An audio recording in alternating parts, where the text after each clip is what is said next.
Giila nga ECCD champion ang amahan sa lalawigan sa Misamis Oriental nga si Governor Bambi Imano gumikan sa nindot nga implementasyon sa mga programa ug proyekto alang sa kalambuan sa sektor sa edukasyon sa lalawigan. Adlaw Biyernes, Hunyo 3, 2022, gidawat ni Governor Bambi Imano pinaagi sa ulo sa buhatan sa Provincial Early Childhood Care and Development kon PECCD nga si Ms. Meriden Ukot ang pasidungog sa pinakaunang Gawad Edukampiyon Awards ubos sa province category sa Novotel Manila, Araneta City, General Aguinaldo Avenue, Quezon City. Nakuha sa probinsya ang total percentage nga 89.75.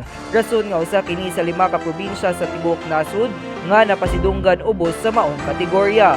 Napili si Governor Bambi Imano nga modawat sa maong pasidungog gumikan sa maayo nga implementasyon sa mga programa, proyekto ug mga kalihukan nga dako og kahimuan sa kalambuan sa ECCD program sa Misamis Oriental.